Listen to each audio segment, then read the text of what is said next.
Brasil, Suiza y actualmente Portugal son algunos de los países que Antonio ha marcado con una X.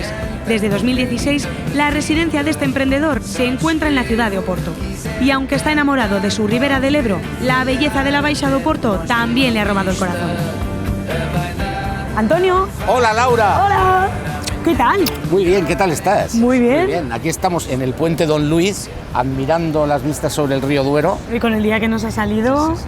Mejor lugar para empezar imposible. ¿Y tú por qué decidiste cambiar las vistas del puente de Santiago por las vistas del puente de Luis? Llevo muchos años trabajando por diversos países y la razón de venir para Oporto y para Portugal fue, lógicamente, primero de trabajo y segundo, para poder cambiar Suiza pues, por un lugar tan bonito como es Oporto. Oporto significa puerto, ¿verdad? El puerto tradicional por donde salían y entraban todas las mercancías que eran producidas en el interior del norte de Portugal, principalmente los vinos transportados por el río Duero en los rebelos, que son los barcos tradicionales de madera. Por eso esta ciudad era conocida como el puerto del país.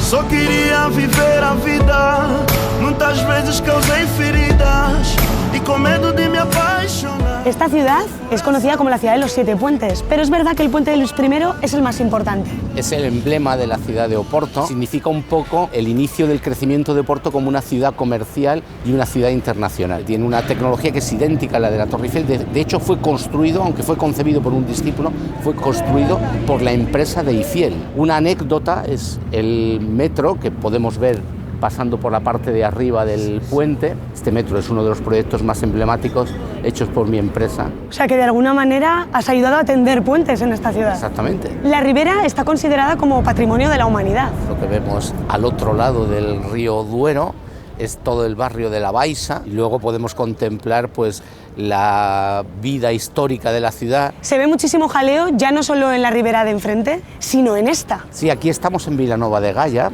Es el municipio anexo a Oporto y se ve tanto movimiento en esta parte de la ribera como en la parte norte. Es una ciudad muy turística que tiene muchísimo atractivo y en parte también es una de las razones que me mantienen unido a esta ciudad. ¿La compartes con alguien? A mi familia siempre le ha encantado venir a Oporto, estuvieron conmigo 2 años aquí. En este momento chicas están en Zaragoza de vuelta por los estudios, pero disfrutan mucho cada vez que están en Oporto. Si pudiese combinar una parte del año en cada uno de estos lugares sería la vida ideal.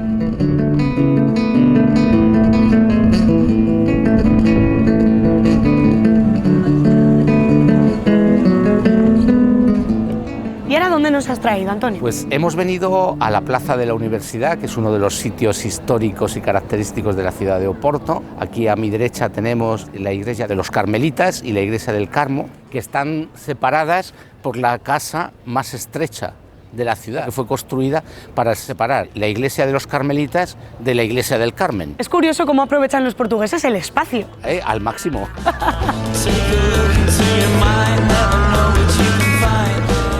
Aquí sí que se nota ese encanto de Oporto, está todo el mundo a gusto. Estamos en los jardines de la Torre de los Clérigos, que es una construcción muy moderna, junto a una torre emblemática e histórica de la ciudad. Me recuerda un poco a la zona del aseo. Exactamente, es la zona para salir a tapear y a tomar una copa y mezcla estos ambientes más bohemios y más chic y más in de la ciudad. Y aquí hay mucha vida estudiantil, podemos ver a los estudiantes sentados en la fachada de la universidad. Hola chicos. Hola. ¿A qué bien españoles? Sí. ¿Y de dónde sois? Madrid. Nosotros de Asturias. Y yo de Tarragona. ¿Sois estudiantes? Sí, estamos de Erasmus. ¿Y de momento qué os está pareciendo Oporto? La mejor ciudad para vivir. ¿Sí? Yo creo que el mejor destino que podríamos haber en el mundo. Tenemos aquí unas botellas de sidra y bueno, como somos de Asturias, pues vamos a echar aquí unos culines. ¿Nos vas a escanciar? Sí, claro, claro. A ver, a ver. Liga o cabo que liga a vida. Para grabar eso por el mundo. Joga comigo jogo novo con 2 vidas contra o outro. Antonio, ¿dónde nos has traído ahora mismo? Acabamos de llegar a Vistalegre. Vistalegre es el fabricante de porcelanas y cerámicas más importante de Portugal, un producto tradicional portugués que se exportaba a todo el mundo. Aquí tenemos uno de los hornos y a través de estas salidas salía el calor del carbón, donde estaban 24 horas para mantener dentro del horno una temperatura superior a 1400 o 1500 grados. En las paredes se puede ver los restos de la cocción de las cerámicas, quedaba en la pared vitrificado. Esto es realmente histórico. Hemos entrado ahora en la sala social. Aquí podemos ver algunos de los utensilios que utilizaban en la producción de las porcelanas. También desarrollaron el primer parque de bomberos de la ciudad. Era una forma de proteger su propio negocio. También podemos ver porcelanas y vajillas pues, preciosas como las que tenemos aquí. Muchas de ellas son piezas únicas, hechas algunas de ellas para reyes y que solo se encuentran aquí. Las piezas más baratas se pueden encontrar por 20 euros o una cosa así, y piezas más caras pues tienen desde 6.000 euros y demás.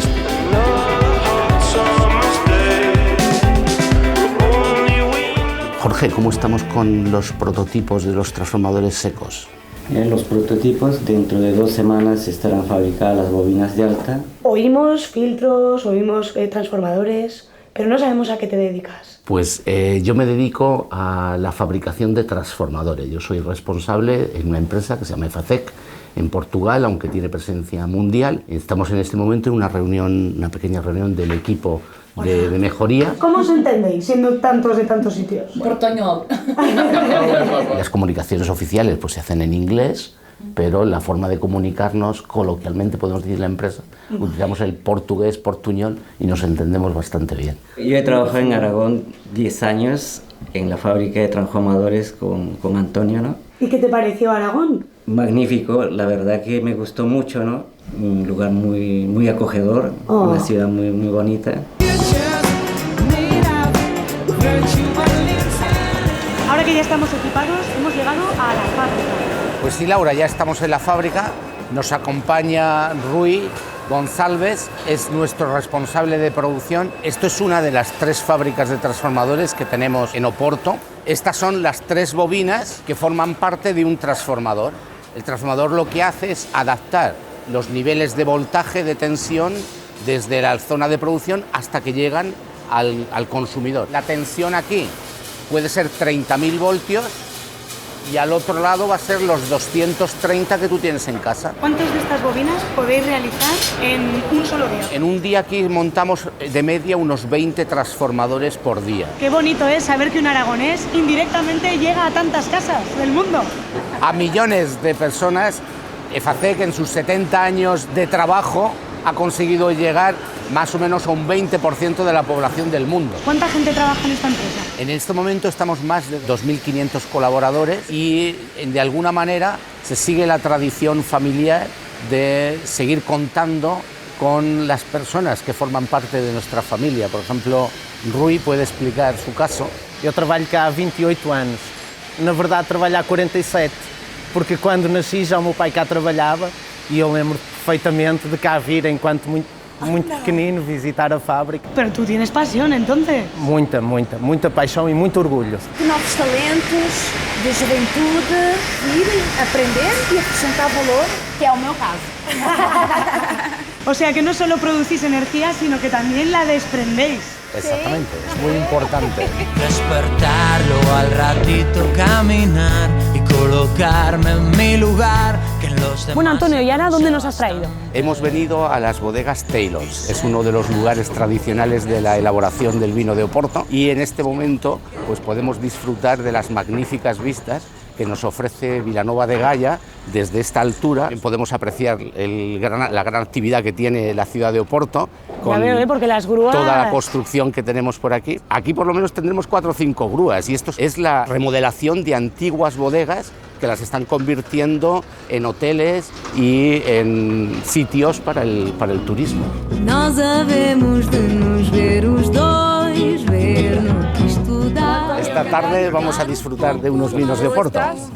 Muy bien, estos son mis amigos, Michael, Cristina, Adriana, Miguel, y esta tarde vamos a conocer los vinos de Oporto. Bien, nos ha liado el aragonés, ¿eh? Sí, para eso estoy aquí, para liarlos. Pero en estas cosas siempre se dejan liar. ¿Ah, sí, no? Sí, lo ponen muy fácil. ¿Vamos para adentro?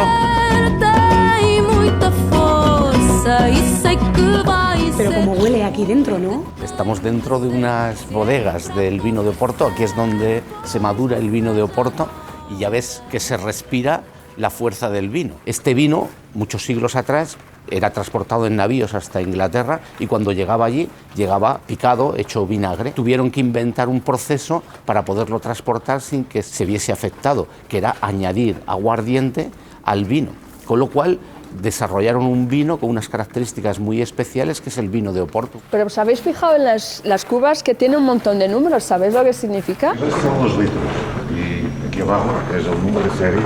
Pero si miráis al fondo, tenéis una barrica de 100.000 litros. Para un día llega, ¿no?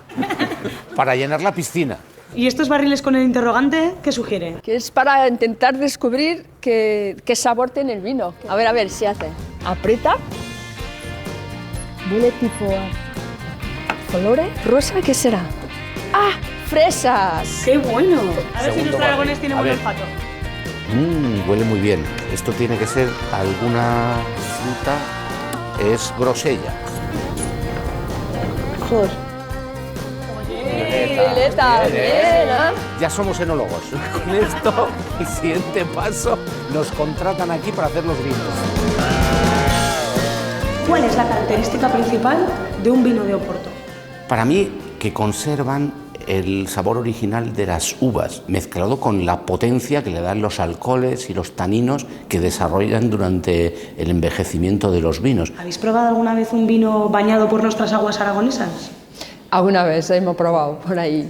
Yo no, pero estoy esperando que Antonio pueda regalar unas botellas para probarlo. Aquí el Antonio se compromete a traer la próxima vez que vaya a España. ¿Porque tú con qué vino te quedas? ¿Con el aragonés o el portugués? Pues yo me quedo con todos, Laura, porque hay que empezar con el vino blanco de Oporto, hay que seguir con el vino aragonés de Cariñena o del Somontano o de Borja durante la comida y luego acabar con un buen vino de Oporto. Mira qué bien te ha quedado, oye. Saludar a la familia, a mis dos chicas y la mujer, a los abuelos, a los sobrinos y que lo paséis muy bien. Muchos besos, Salud. Felicidades.